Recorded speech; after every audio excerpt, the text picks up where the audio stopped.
나훔 3장 1절부터 마지막 절까지입니다. 이 나훔서는 각 장이 주제가 뚜렷하죠. 우리가 어제 2장에서는 니느웨 멸망의 어떤 광경에 대해서 봤고, 그리고 니느웨의 이전 모습과 이후 모습을 대조하는 그런 말씀을 봤습니다. 오늘 이 3장은 니느웨 멸망 때의 그 성 안에서 일어나는 일들에 대한 이야기를 1절로 7절에서 쭉 하고, 그 멸망의 이유도 보여주는 그런 내용입니다. 그리고 맨 마지막 18, 19절에는 니느웨 멸망에 대해서 축하하는 그런 내용으로 마무리를 하죠. 먼저 1절부터 7절을 보시면 1절에 화 있을진저로 시작을 해서 니느웨 멸망 당시 그 성읍에서 일어나는 장면들을 아주 생생하게 묘사를 하는 그런 내용으로 이어집니다. 이 멸망, 니느웨의 멸망은 그 이유가 무엇이냐 하면은 1절에 보니까 니느웨 성 안에는 거짓과 포악과 탈취가 가득했다, 그렇게 이야기를 하고 있습니다. 그러면서 피의 성이여라고 말을 하죠. 이 피의 성이라는 것이 두 가지 의미 중에 하나일 것입니다. 첫 번째는 이 니느웨 또 아수르가 굉장히 다른 나라를 침략을 많이 하고 그 악독하게 사람들을 살육을 했던 그런 니느웨 자신의 모습일 수 있고요. 한편 완전히 반대로 니느웨가 침략을 당해서 멸망할 때 그 안의 상황이 피의 성이다, 뭐 이런 의미일 수 있고, 둘 중에 하나일 것입니다. 그런데 그 피의 성이라고 부르는 그 성 안에 거짓, 포악, 탈취가 떠나지 않고 가득하다라고 그 니느웨 멸망의 이유를 말을 해요. 그러니까 진실이나 온유보다는 거짓, 포악과 탈취가 가득한, 거짓과 힘의 논리가 강함을 추구하는, 아수르는 강함이 선이라고 생각하는 그런 민족이었거든요. 그래서 그런 것들이 지배하는 곳이어서 굉장히 잔인했어요. 근데 그 잔인했던 그런 니느웨가 지금 멸망을 하고 있는 겁니다. 오늘 우리들의 세상도 어쩌면 이 니느웨의 상황하고 비슷한 면이 있죠. 힘의 논리, 그런 것들이 비슷하고요. 약육강식이라는 그런 말로 설명을 하죠, 오늘날의 이 세상을. 그런데 이게 오늘날의 세상은 옛날 아수르 이 니느웨처럼 정말 힘, 무기 또는 뭐 완력, 이 힘, 군사력 이런 것보다는 또 다른 의미의 힘, 뭐 돈이라든지 아니면은 어떤 세력, 이런 것들로 그 사람을 억압하거나 또는 그걸로 선과 악을 나누거나 이러는 모습들에 유사합니다. 그런데 세상이 그렇다 쳐도 이 교회도 진실보다는 거짓이, 온유보다는 힘의 논리가 더 이렇게 주장되어지고 드러나는 그런 모습들이 있단 말이죠. 이 힘과 거짓과 강함의 논리에 지배되는, 그래서 뭐 교회, 큰 교회, 우리가 대형 교회라고 그러죠. 이 대형 교회는 선인 것처럼 생각하는 사람들이 굉장히 많습니다. 그래서 대형 교회가 하는 것은 다 옳은 거다 하는 식이죠. 대형 교회가 무너지면 한국 교회가 무너지는 것처럼 생각하기도 하고요. 그런데 그거는 성경적이지 않아요. 예를 들면 여의도 순복음, 우리나라의 최초의 대형 교회가 여의도 순복음 교회잖아요. 이 여의도 순복음 교회가 70년대 중반에 왕창 부흥을 했습니다. 그래서 뭐 모든 이목이 그리 쏠렸죠. 70년대 중반 이전까지는 여의도 순복음교회, 70년대 중반에도 그랬죠. 그때는 이단이라고 했어요, 장로교회에서. 그러다가 어느 순간부터 이단자가 빠져버렸어요. 그냥 부러워만 했죠. 그러다가 자기들도 똑같은 방법으로 부흥을 꾀하기 시작을 했습니다. 그러면서 이제 대형 교회들이 등장을 하는데, 이 대형 교회가 절대 망하면 안 된다. 한국 교회가 무너진다.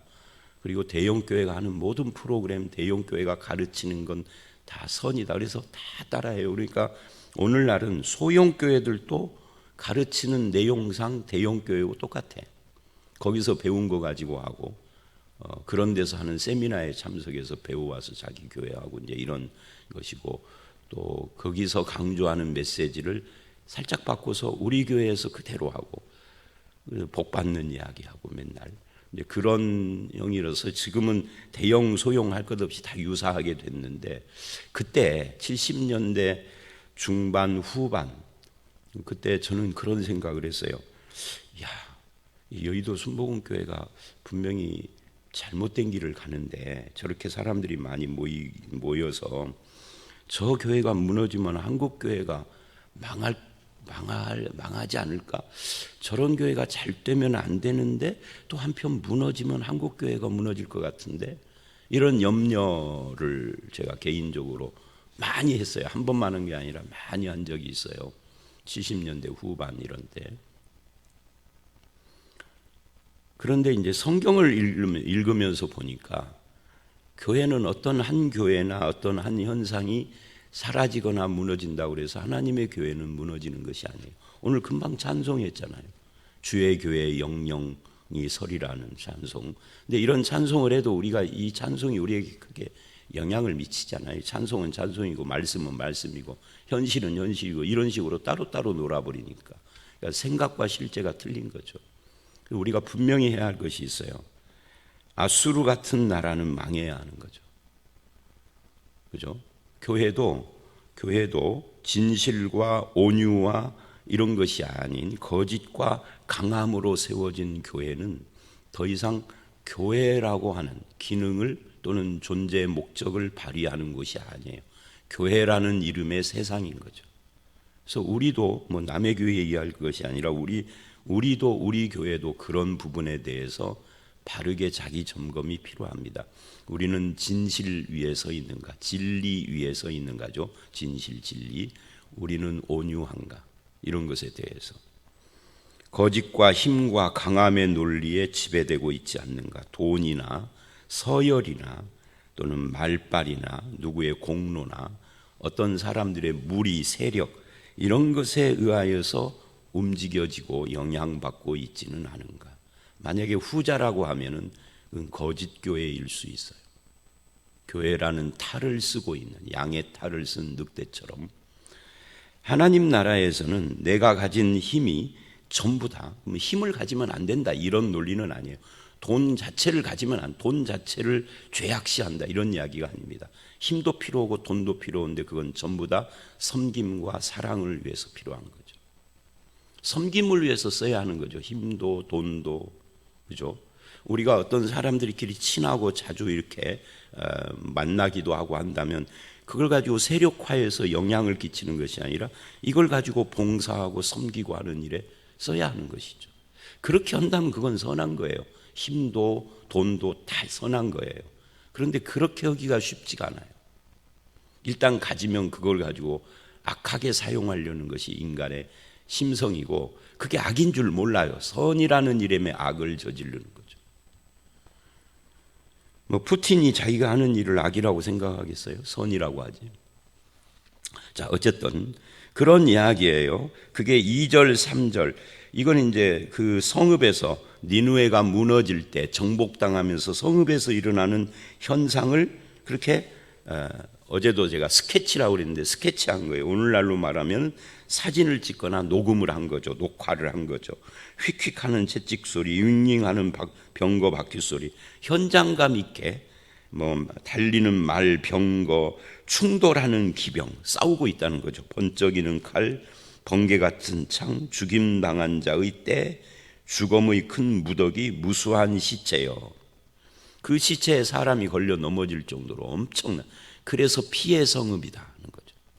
그러니까 니느웨의 멸망 당시의 모습을 말하고 있는 겁니다. 그러면서 4절에 특이한 표현을 합니다.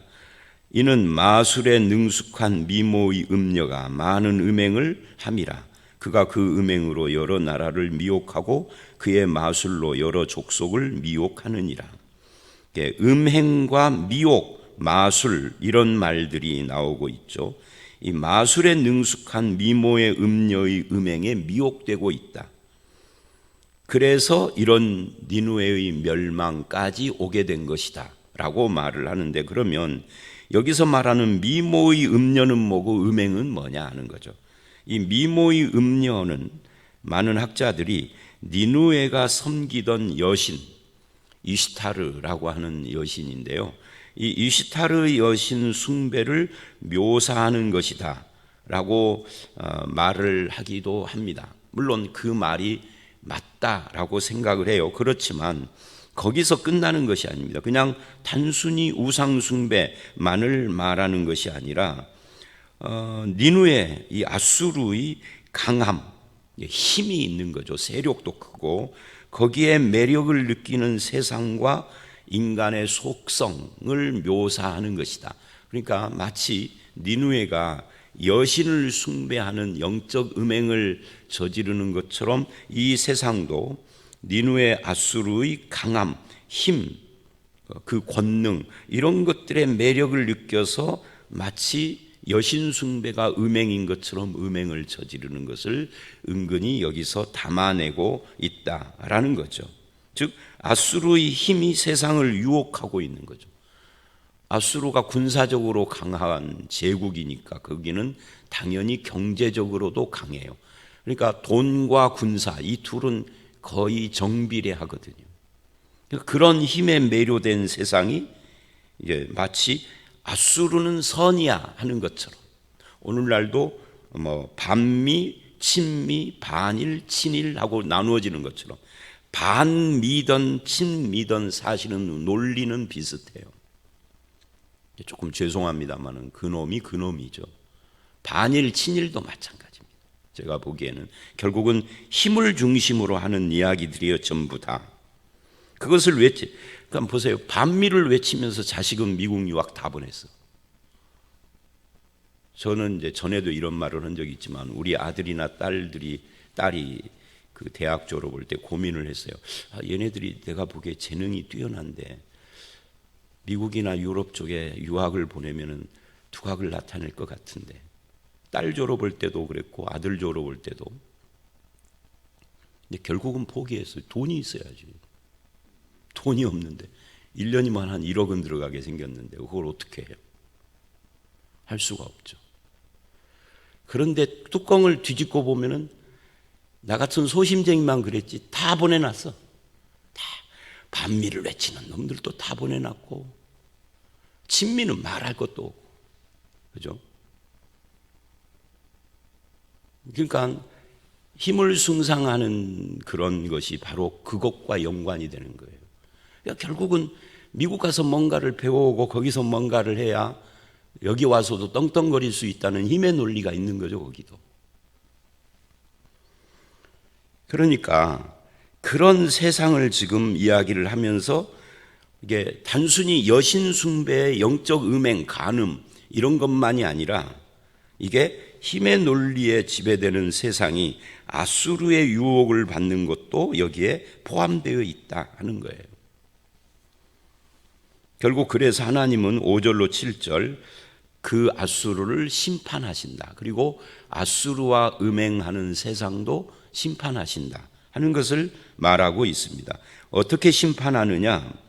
거기 5절에 보니까 내게 말하기를 만군의 여호와의 말씀에 내 치마를 걷어 올려 내 얼굴에 이르. 치마를 걷어 올려 얼굴에 덮어 쓴다 하면은 상상하면은 어떤 모습인지 알겠죠? 그게 벌거벗은 거예요. 이 나라들에게 보이며 부끄러운 것을 그러니까 문민족과 나라가 다 아수르를 바라보고 친아수르 반아수르하고 싸우고 있는데 친이든 반이든 다 그놈인데 너희들이 그렇게 목매달고 반대도 하고 친아수르도 하고 하는 그 아수르를 봐라. 그 힘으로 온 세상을 지배했던 이 아수르가 치욕당하는 모습을 봐라. 결국은 세상 세상과 세상 논리를 따라가는 것은 결론이 치욕밖에 없다. 그러니까 5절은 치욕을 이야기합니다. 치욕과 거기에 따르는 수치, 저주, 그걸 벌거벗음이라고 표현을 한 거죠. 그리고 또 6절, 내가 또 가증하고 더러운 것들을 내 위에 던져 능욕하며 너를 구경거리가 되게 하리라. 하나님께서 대적이 되면 내가라고 6절, 내가 그래요.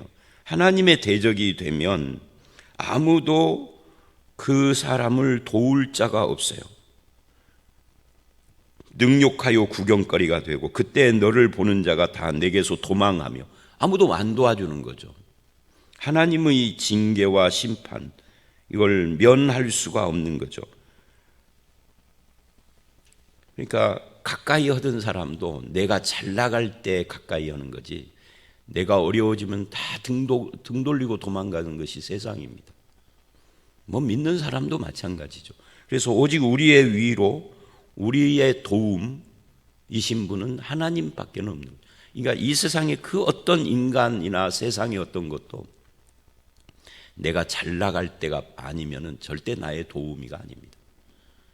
그런데 하나님은 내가 잘 될 때든 잘 되지 못할 때든 항상 내 곁에 나와 함께 하시는 분인데, 그 하나님을 따르지 않고 세상을 따르면 결국 이런 치욕과 이런 능욕, 구경거리가 되고 이런 배반을 당한다 하는 것을 말하고 있는 겁니다.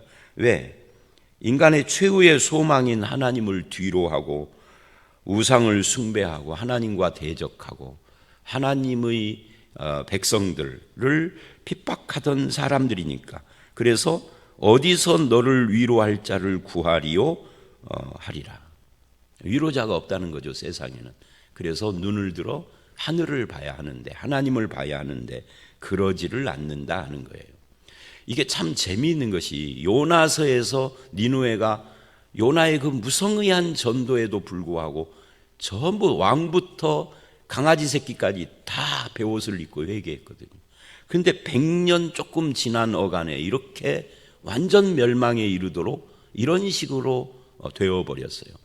그러니까 신앙이라는 것은 그냥 자동적으로 늘 계승되어져서 그냥 한 번 신앙은 영원한 신앙, 해병대처럼 그런 건 없는 거죠. 우리 개인도 마찬가지입니다. 10년 전에 예수 잘 믿은 사람이 지금도 여전히 예수 잘 믿으리라는 보장이 없어요. 그래서 늘 깨어 있어야 돼요. 자, 이제 그런 이야기가 7절까지 이야기입니다. 그리고 8절서부터 19절은 두 번째 문단인데 여기는 둘로 나눠지죠. 18절서부터 17절까지. 우선 여기에 보면은 8절에 내가 어찌 이들보다 낫다고 할 수 있느냐 하는 문장이 나와요. 거기 8절 9절에 그런 말씀이 나오죠.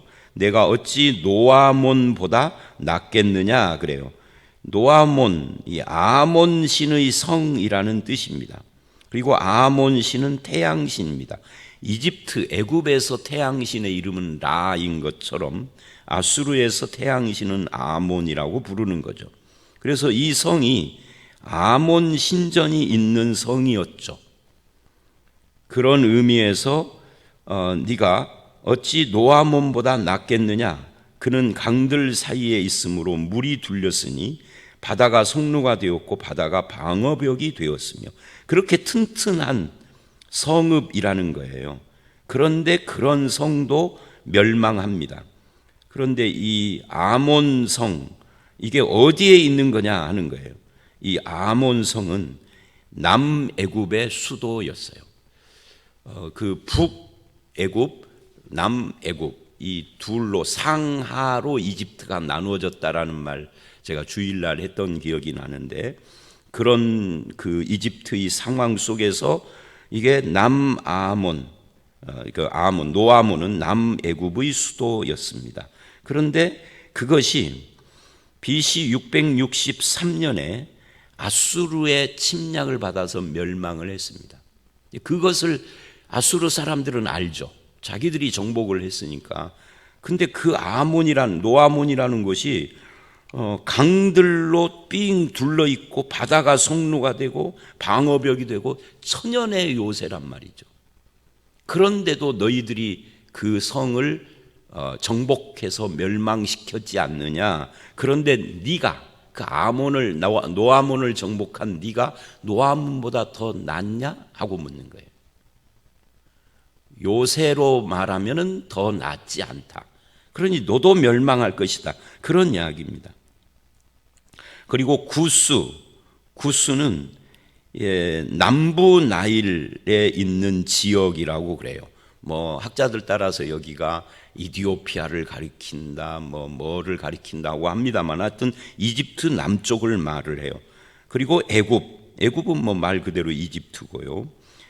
그 애굽은 그의 힘이 강하여 끝이 없었고, 붓과 루빔, 이 붓이라는 것은 애굽의 옆에 있는 나라예요. 어딘지 잘 모른다고 알려져 있죠. 그 다음에 루빔, 이것도 애굽 나일 유역의 이 나일 서쪽에 있는 나라입니다. 그러니까 요즘으로 말하면은 나일 서쪽이니까 애굽 본토, 그리고 뭐 리비아인가요? 그쪽 방향으로. 그러니까 이런 나라들이 전부 다 과거에 아수르의 정복을 받은 나라들이죠.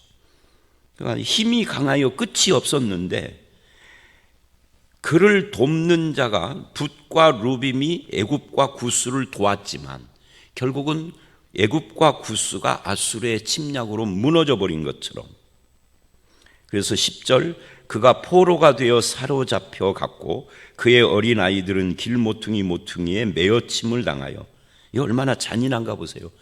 애들을 죽일 때 창으로 칼로 죽인 게 아니라 들어서 맺혀서 죽였다는 게 잔인하죠. 이게 아수르였어요. 그래서 사람이 애가 부서져서 죽은 거죠. 그의 존귀한 자들은 제비 뽑혀 나뉘었고 그의 모든 권세자들은 사슬에 결박되어 포로로 잡혀가서 노예 생활을 하게 된 거죠. 그러면서 11절 그래요. 너도 그래요. 너도. 그러니까 이 모든 것이 아수르가 정복하여 된 일입니다. 8절로 10절이. 그런데 너도 이제 때가 됐다. 너도 똑같이 그런 일들을 당하게 될 것이다 하는 이야기입니다. 그래서 너도 술에 취하여 스물이라. 너도 원수들 때문에 피난처를 찾으리라. 도망가게 되는 패망에서. 내 모든 산성은 12절, 무화과 나무에 처음 익은 열매가 흔들기만 하면 떨어지는 것처럼. 그러니까 숨은 산성들이 아무 방비를 못한다는 거죠. 그냥 흔들면 떨어지는 감처럼 된다, 그런 이야기죠. 내 가운데 장정들은 13절, 여인 같고, 장정이 여인 같으니까 전투력이 전혀 없는 거예요. 내 땅의 성문들은 내 원수 앞에 넓게 열리고 빗장은 불했다. 성문 빗장을 닫았는데 그거는 그냥 열려 있는 거나 진배 없다. 아무 방비가 안 된다, 그런 이야기입니다. 아수르가 패망할 것을 이야기를 하죠. 그리고 14절, 거기 보면 너는 물을 길어 에워싸일 것을 대비하며 너의 산성들을 견고하게 하며 진흙에 들어가서 흙을 밟아 벽돌 가마를 수리하라. 이 무슨 말이냐면, 그러니까 지금 네가 망할 텐데 망할 것을 예상하고 물을 길어서 네 성읍, 이게 옛날 고대 성읍들은 이렇게 물로 성읍 주변을 쭉 둘러쌌단 말이죠. 적군이 들어오지 못하도록 그렇게 해라는 거예요. 이게 조롱하는 거죠. 물을 채워라. 성벽을 수리하기 위하여서 벽돌 가마를 수리해라. 성벽 무너진 곳을 하려면 벽돌 찍어내야 되니까. 한번 네가 네 힘껏 한번 멸망을 피할 수 있는 길을 찾아보라, 그러는 거죠. 15절로 17절, 여기서는 불이 너를 삼키며 칼이 너를 베기를 느치가 먹는 것 같이 하리. 느치는 메뚜기의 일종입니다. 뭐 성경에 보면 느치, 황충이, 메뚜기, 다양한 표현을 한 다 메뚜기 과들입니다. 그래서 느치같이 스스로 많게 해라. 내가 메뚜기같이 스스로 많게 해라. 계속 메뚜기나 느치처럼 수를 많게 하라는 거예요. 왜? 적들을 막아야 되니까. 내 상인들이라는 말을 합니다. 16절에.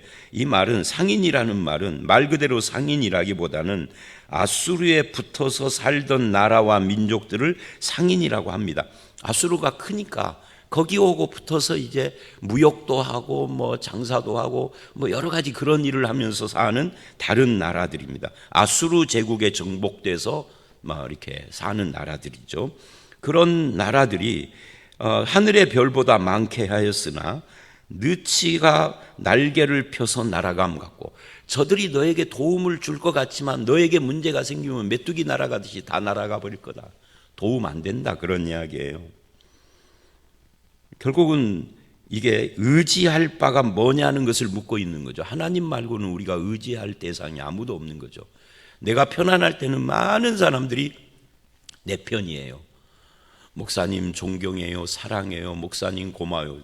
어려운 일이 생기면 다 메뚜기처럼 날아가 버린 거죠. 뭐 철새는 날아가고 하는 팝송처럼.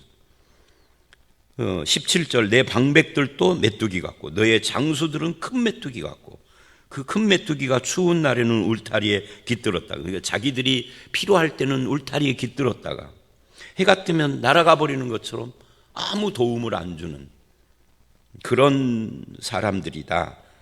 그러니 허무한 것을 의지했다 하는 이야기입니다. 아수르가 세상과 세상의 힘 그리고 세상의 수단을 의지하는 것은 아수르뿐만 아니라 우리에게도 허무한 겁니다.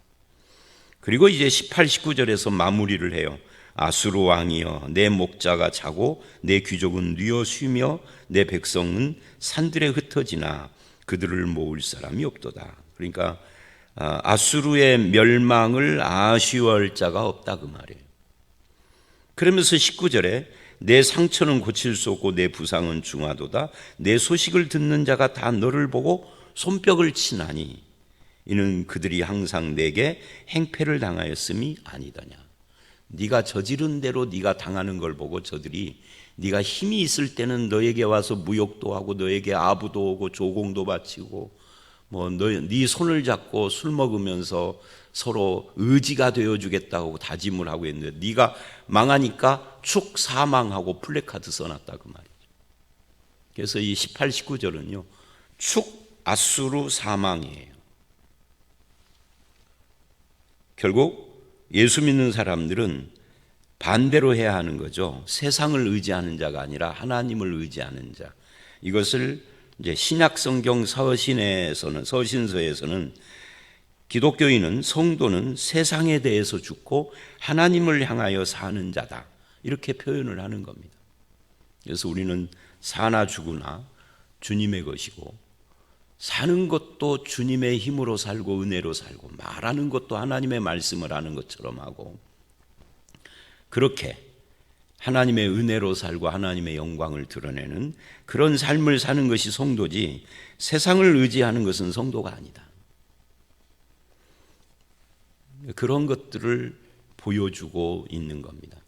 참 짜증나는 것 중에 하나가 뭐냐면 SNS가 막 울려요. 요즘 막 선거, 그 지방선거 때문에 얼마나 많이 오는지 몰라. 그거야 그들이 당연히 그게 자기 직업이니까 그래요. 근데 아니, 아는 목사도 메시지가 와서 보면은 누구 찍으라고. 이야, 이게 목사가 밥 먹고 할 짓이 없어서. 그러니까 하나님을 믿는다고 하면서 실은 세상을 믿고 있는 거죠. 그런 것이 우리들의 형편이에요. 입술로만 믿는.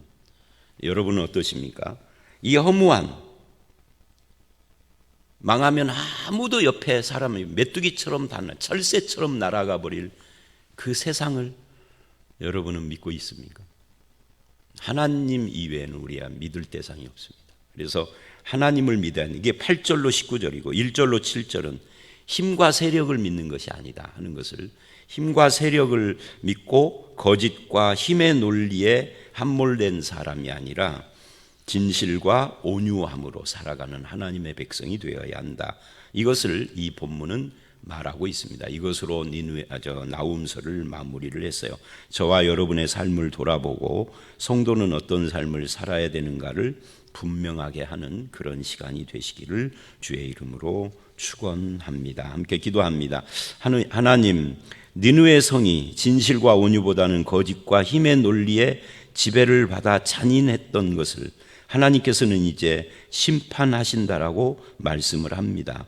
오늘 우리가 예수 믿는 사람으로서 그리고 하나님의 교회로서 진실보다는 거짓을, 온유보다는 힘과 강함을 추구하고 그런 것들에 의하여서 움직인다면 하나님께서 얼마나 슬퍼하실지를 생각해 봅니다. 이제 우리가 이 세상 나라의 거짓과 힘이 아닌 하나님의 진실, 진리와 온유와 사랑을 우리의 힘으로 삼고 의지하며 세상이 아니라 하나님을 따라서 사는 그런 성도들이 되게 하여 주시옵소서. 세상의 유혹에 의하여서 흔들리는 자가 아니라 하나님과 하나님의 진리 위에 반듯하게 서서 주님께 영광 돌리는 그런 믿음의 삶을 살기를 원하옵고 예수님 이름으로 기도드려 싸움나이다. 아멘.